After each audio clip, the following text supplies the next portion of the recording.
If you've ever dreamed about visiting Thailand, would you still do it after spending 33 straight hours traveling? Because that's exactly what happened to one young woman from New York City.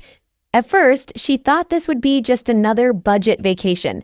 A cheap flight deal, beautiful beaches, amazing food, maybe a few good Instagram photos. However, the journey to Thailand turned into something much bigger than she had expected.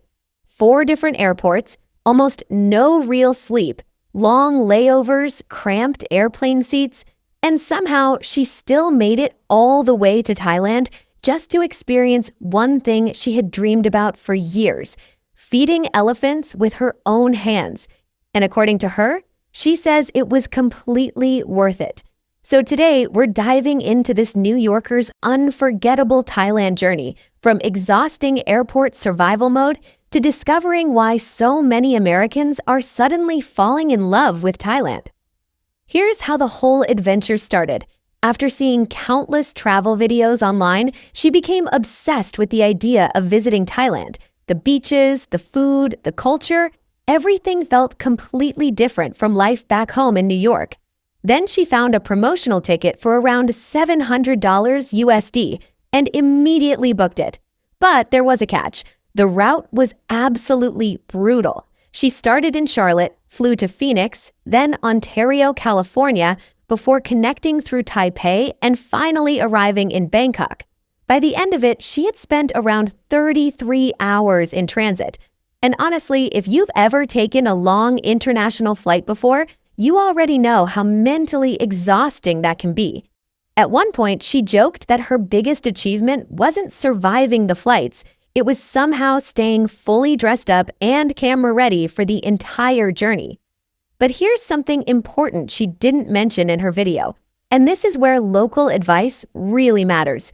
If you ever arrive in Thailand, do yourself a favor and download a ride-hailing app before you land. Apps like Grab or Bolt can save you a lot of money compared to random airport taxi prices. Personally, I recommend Grab because it's reliable, easy to use, and the prices are fixed before you book the ride. Especially after a 33-hour journey, the last thing you want is transportation stress. After finally arriving in Thailand, she headed straight to Phuket for a few days of recovery. And honestly, this is where her entire mood changed. Fresh mango smoothies, spicy seafood by the beach, late-night noodles from tiny roadside stalls, ocean views from the hills, warm tropical air. She said the food alone completely exceeded her expectations.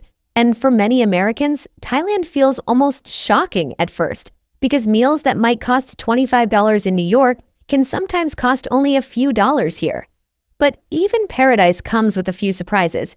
She quickly discovered one thing every Thai traveler eventually learns. Mosquitoes in Thailand are real, especially during certain seasons. She even warned future travelers to always keep their doors closed at night unless they wanted mosquito bites everywhere. And honestly, as a Thai local, I completely agree with her. If you ever visit Thailand, one of the easiest things you can do is grab a bottle of Soffel mosquito repellent from any 7-Eleven nearby. It helps a lot, especially if you plan to spend time outdoors or near nature. After Phuket, she flew north to Chiang Mai, and this was where the cultural side of Thailand really started to hit her emotionally. The atmosphere felt completely different from the islands. Slower, calmer, more peaceful. Walking through the night markets, she became fascinated by things she had never seen before, including fried insects sold as local street snacks. At first, she seemed hesitant, but eventually she leaned into the experience and decided to try new things instead of staying inside her comfort zone. And honestly, that's probably why so many travelers end up loving Thailand. It pushes people out of their normal routines. One of her favorite experiences was taking a traditional Thai cooking class surrounded by green rice fields outside the city. She learned how to make dishes like pad thai, pad krapao, and the famous tom yum goong soup using fresh local ingredients. And interestingly, she mentioned something many foreigners don't realize before visiting Thailand. The ingredients here often change with the seasons, so the food tastes incredibly fresh compared to heavily processed meals back home. At one point, she even admitted that Chiang Mai made her feel relaxed in a way she hadn't felt in years. life suddenly felt slower, simpler, and somehow lighter. And by the end of her trip, one thing became very clear. Thailand wasn't just another vacation for her. It became an experience she genuinely connected with emotionally. Not because everything was perfect, but because the trip felt real. The exhaustion, the culture shock, the street food, the kindness from locals, the peaceful moments in Chiang Mai, the chaotic airports, the tiny unexpected memories, all of it became part of the story. And for many Americans right now, Thailand feels like one of the few places left where your money still stretches far enough to create unforgettable experiences without spending a fortune, especially if you embrace local culture instead of only staying inside expensive tourist areas. So now I want to ask you, would you survive a 33-hour flight just to experience Thailand? And more importantly, would you be brave enough to try the fried insects in Chiang Mai? Let me know in the comments below. And if you've ever visited Phuket or Chiang Mai before, feel free to share your favorite hidden spots or travel tips for future travelers. If you enjoyed this story, don't forget to like, subscribe, and join us for more fascinating travel stories and global reactions from around the world. Until next time, Sawadee ta!